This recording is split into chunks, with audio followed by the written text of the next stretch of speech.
No le dije a nadie que vendría.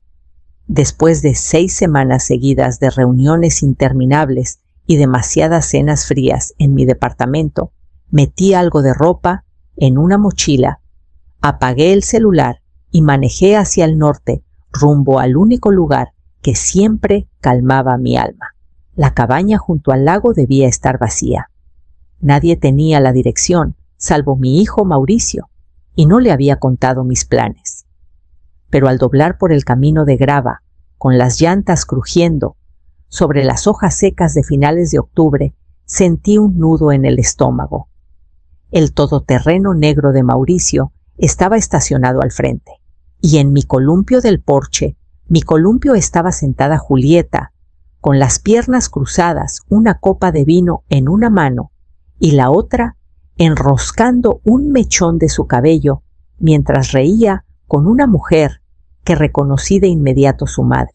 Ni siquiera había subido los escalones cuando Julieta levantó la vista, entrecerró los ojos y ladeó la cabeza. «¡Órale! ¿Y este bicho raro qué hace aquí?», dijo como si yo fuera la que estaba invadiendo. Su madre soltó una risita aguda. Llegó antes de tiempo. No respondí. Miré a Mauricio, que estaba en la puerta, con las manos en los bolsillos, observando sin meterse, ni siquiera fingiendo estar sorprendido. «Mauricio», dije en voz baja. «No me dijiste que vendrías».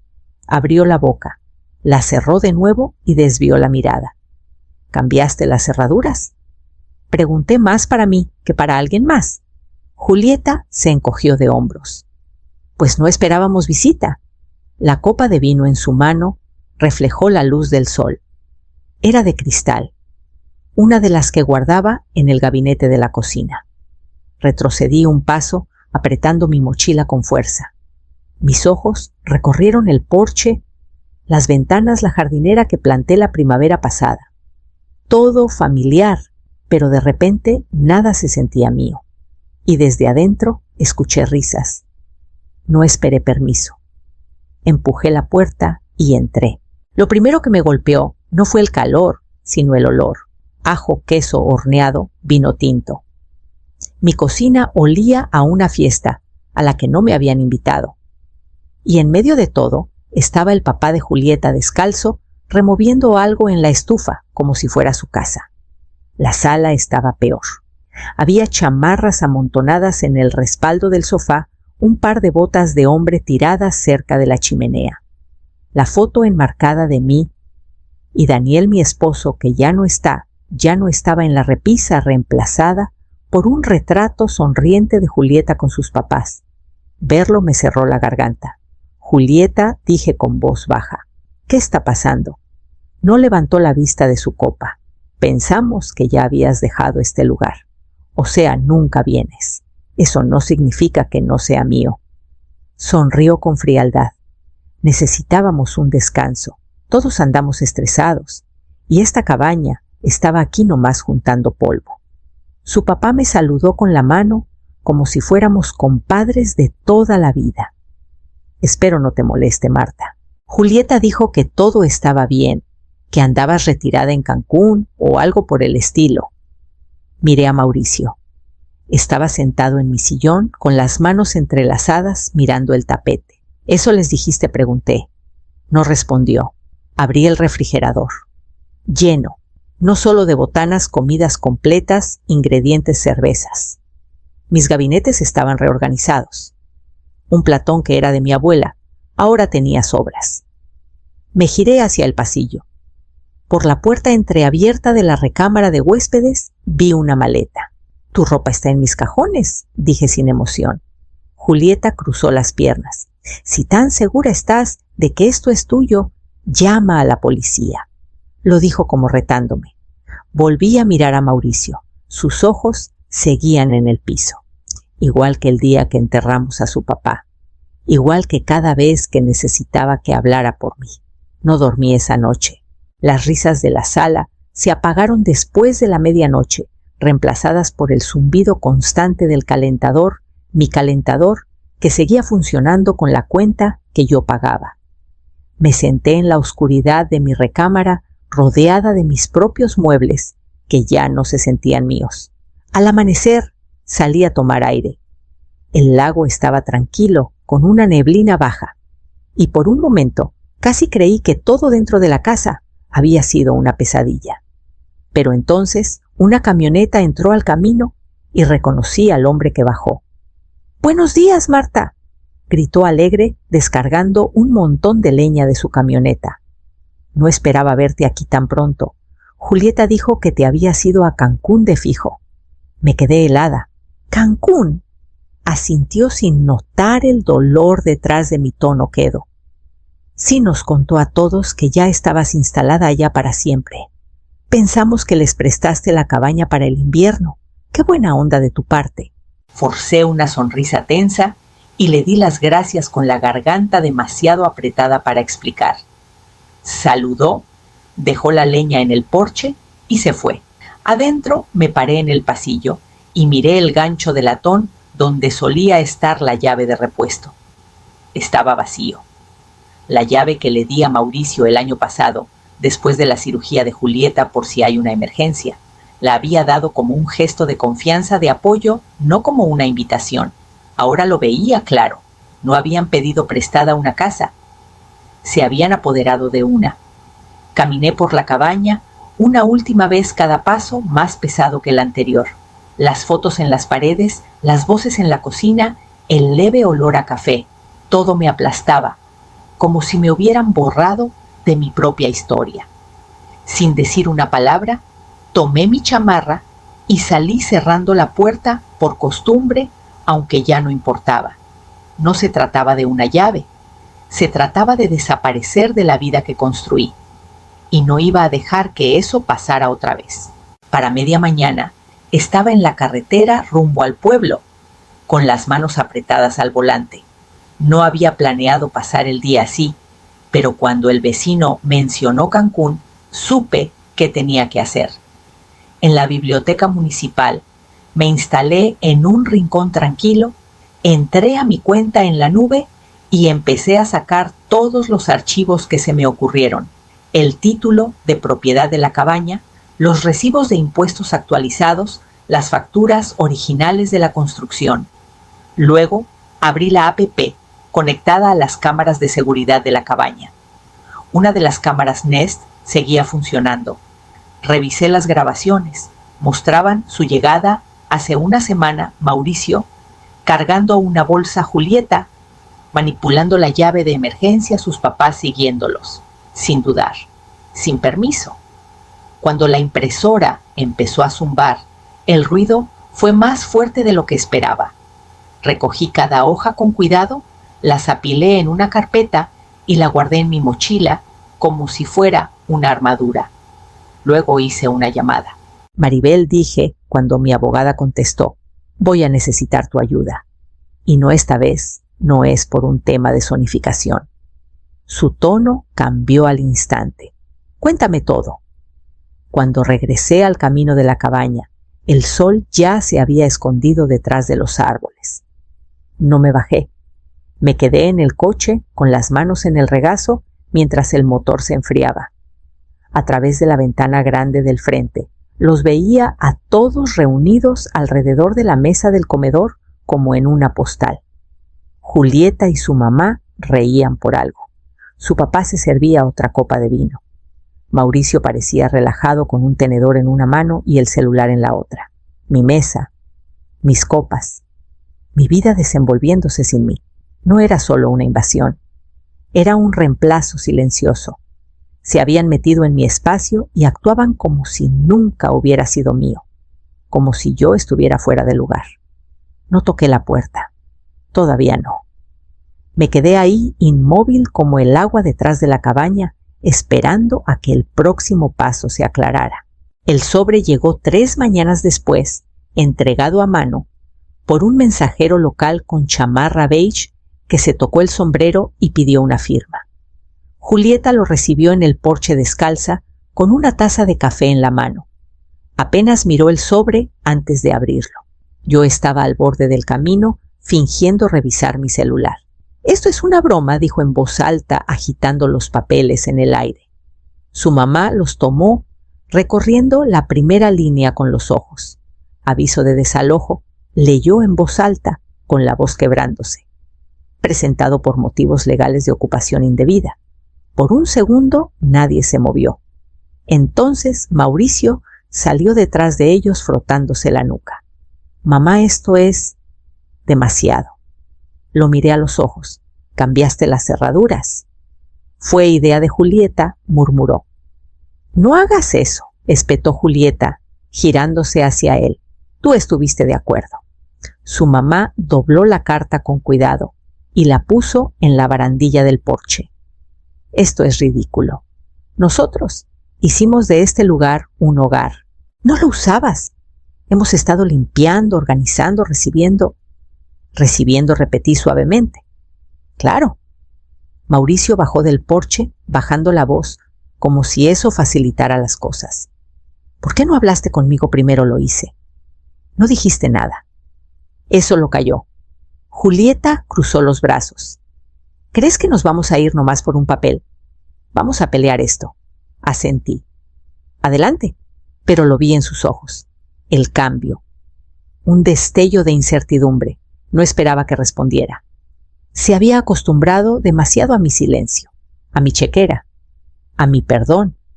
El coche del mensajero se alejó por el camino. Julieta lo miró luego, me dio la espalda sin decir más. Me quedé en mi lugar hasta que la puerta se cerró tras ellos. Y luego caminé lentamente hacia el pueblo. El comedor estaba casi vacío.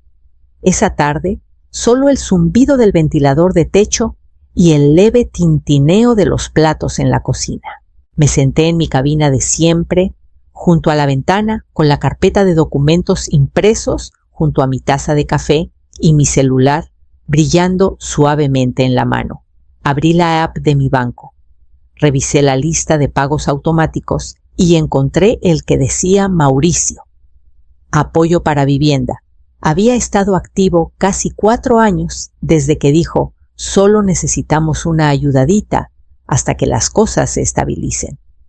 Presioné cancelar. El mensaje de confirmación apareció frío y final. Luego pasé a la cuenta del préstamo. El todoterreno de Julieta, técnicamente a nombre de ambos. Recordé el día que lloró en la agencia porque no le aprobaban el financiamiento.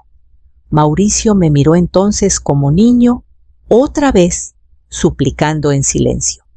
Firmé como codeudora, sin dudarlo, convenciéndome de que era cosa de familia. Ahora escribí un mensaje breve al prestamista: codeudora, retira consentimiento. Vehículo, a ser embargado bajo cláusula compartida. No lo releí. Lo envié. Para cuando terminé mi café, 2 partes de mi vida habían vuelto silenciosamente a su lugar. Sin gritos, sin escenas. Solo números realineados a donde debieron estar siempre. Esa noche, cuando el sol se ocultó tras los pinos, vi una notificación en mi pantalla. Acceso remoto desactivado.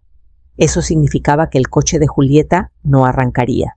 Casi podía imaginarla en el camino, presionando el control una y otra vez, pensando que era un error. Para el fin de semana, Mauricio llamó desde un número desconocido. El casero había enviado una advertencia formal sobre su contrato de renta. No se recibió el pago, no hay prórrogas. Su voz en el buzón estaba tensa, quebradiza. Mamá, no entiendo qué está pasando. No le devolví la llamada. Todo lo que habían construido el coche, el departamento, las pequeñas comodidades que presumían, descansaba en el terreno que yo pagaba en silencio. Y ahora ese terreno había desaparecido. Cerré mi celular, dejé unos pesos en la mesa y salí al aire fresco de la noche rumbo al juzgado. Era casi medianoche cuando sonó el teléfono. Casi no contesto. El número parpadeó en la pantalla Mauricio. Dudé lo suficiente para pensar en dejarlo ir al buzón, luego presioné aceptar. Mamá dijo de inmediato, con voz tensa y rápida: ¿Qué estás haciendo? Julieta está perdiendo la cabeza. Escuché ruido de fondo, voces alzadas, una puerta azotándose, alguien caminando de un lado a otro. Siguió hablando, tropezando con sus palabras, tratando de meter excusas y culpas en la misma frase. No es justo. Pudiste hablar conmigo primero. No queríamos que llegara tan lejos. El coche de Julieta, su trabajo depende de eso. ¿Y la renta? ¿Por qué cortaste todo sin avisar? Escuché dejando que su pánico se derramara por la línea. Me recordó las llamadas que hacía desde la universidad cuando gastaba de más o se le pasaba un pago. El tono no había cambiado, solo las apuestas. Luego hubo un movimiento y una nueva voz irrumpió. Julieta, ¿estás castigando a todos por un malentendido?, espetó. Por eso no te invitamos a la inauguración de la casa. Haces que todo se trate de control. Respiré hondo, pausado. Esa casa es mía, dije. El silencio al otro lado fue cortante. Luego una risa frágil. Eres increíble. Un clic. La llamada terminó. Me quedé ahí un buen rato mirando la ventana oscura. Frente a mí, mi reflejo, apenas visible en el vidrio. Afuera la noche estaba quieta. Mi celular vibró una vez un mensaje de Mauricio. Realmente empeoraste las cosas. Puse el teléfono boca abajo en la mesa. Estaban aprendiendo por fin lo que cuesta la dependencia cuando la fuente deja de dar. Apagué la lámpara y me fui a la cama con el leve zumbido del refrigerador como único sonido en la habitación. Por la mañana sabía que habría otro mensaje esperándome, pero no cambiaría lo que ya estaba en marcha. El primer aviso llegó de la financiera. Asunto embargo completado. Abrí el correo sin inmutarme. Había una foto adjunta, el todoterreno, con el cofre ligeramente cubierto de polen, siendo subido a una plataforma, estacionado justo afuera de su complejo de departamentos donde sabía que estaría. Cerré el correo y seguí adelante. Luego llegó un mensaje del administrador de la propiedad. El asunto era menos dramático, pero igual de final. No se recibió renta. Violación de términos del contrato. Unidad en revisión de desalojo.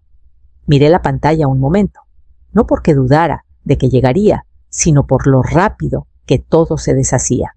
No meses, días. Esa tarde recibí otra alerta de la app de seguridad. La puerta de la cabaña se abrió y se cerró de nuevo. Una hora después, otro ping de movimiento. Luego nada. Cuando llegué esa noche, ya no estaban. Sin nota, sin disculpas, solo silencio. Adentro la cocina olía a fruta podrida. Había una copa de vino rota en el fregadero, platos apilados con comida seca. En la recámara de huéspedes, alguien había roto el espejo encima del tocador. No lloré. Abrí todas las ventanas, encendí la chimenea y comencé a limpiar, cuarto por cuarto. Sin música, sin prisa, solo un cuidado metódico. Del tipo que solía dar libremente a personas que no tenían idea de lo que me costaba. En la recámara, al levantar el colchón para aspirar debajo, algo salió volando. Una hoja de papel rayado. La letra era inconfundible, la de Julieta. En la parte superior, un encabezado en marcador grueso, planes a futuro. Debajo, nombres para el bebé, lista de invitados para la inauguración, cambiar el nombre del buzón. Me quedé mirando la última línea un buen rato. No pedir permiso para quedarnos, no hablar con Marta, solo cambiar el nombre. Doblé el papel una vez lentamente y lo tiré al bote de basura, con las botellas de vino vacías y el vidrio roto. Ya no importaba. Habían hecho planes con cosas que nunca ganaron, y ahora esas cosas volvían a su lugar. Pasaron 2 semanas antes de que volviera a saber de ellos. El silencio entre nosotros se había vuelto denso, casi cómodo. Había comenzado a dormir toda la noche, despertando con el sonido del lago contra el muelle en lugar del zumbido de mi celular en la mesa de noche. Entonces, una tarde, llegó la llamada. El número de Julieta. Dejé que sonara 2 veces antes de contestar. Su voz estaba plana, despojada de toda la agudeza que solía tener. Nos están demandando, dijo, por romper el contrato del departamento. El casero dice que abandonamos la unidad sin aviso. Mis papás regresaron a su pueblo. Mauricio me echa la culpa. Está durmiendo en el sofá. Soltó una risa corta sin humor, si a eso se le puede llamar dormir. Me quedé callada, dejándola llenar el espacio. Sé que estás enojada, continuó, pero tal vez podríamos empezar de nuevo, olvidar lo que pasó en la cabaña. Solo quiero que las cosas vuelvan a ser normales. Normal. La palabra cayó como polvo. En mi mente vi a Daniel parado junto al viejo banco de trabajo, lijando el barandal del porche que construimos el verano después de comprar el terreno. Siempre decía que la cabaña debía sentirse viva, pero en paz. Un lugar donde el ruido tuviera que ganarse su lugar. Aún podía escuchar su voz. No dejes que te quiten eso, Marta, ni la calma, ni el trabajo que hicimos. Respiré lento. No, Julieta, dije, no podemos empezar de nuevo. Algunas cosas no se deshacen. No discutió. Solo un pequeño suspiro al otro lado como si lo hubiera esperado. Supongo que eso es todo. Entonces, dijo suavemente. Adiós, adiós, respondí. Cuando la llamada terminó, no sentí alivio ni enojo, solo quietud. La que llega después de una tormenta cuando todo lo roto finalmente deja de moverse. Afuera, el agua estaba tranquila otra vez. La casa era mía de nuevo. Y por primera vez en años, eso se sentía suficiente. Pero la calma nunca dura mucho. La siguiente llamada llegó 3 días después, esta vez desde un número desconocido. El pincel se movía firme en mi mano, con trazos uniformes, como Daniel me enseñó. La puerta principal, ahora de un gris oliva suave, brillaba bajo el sol de la tarde. Di un paso atrás para admirarla, sin marcas de roces, sin huellas olvidadas, solo color fresco y una línea limpia. El aire olía a pino húmedo y viento del lago, ni rastro de perfume, humo o vino. Adentro había restaurado lo que importaba. La foto de nuestra boda volvió a la repisa esa, donde él estaba detrás de mí, con las manos en mis hombros. Los trofeos de pesca todavía ridículos, todavía su orgullo alineados en el estante sobre la ventana. Cambié la ropa de cama de la recámara de huéspedes la semana pasada. Nadie la había tocado desde entonces. Había una colcha doblada al pie de la cama, la que trajimos de nuestro viaje a Oaxaca. Ni siquiera la movieron. Nunca vieron la casa. No de verdad. Preparé una cafetera y me serví una taza.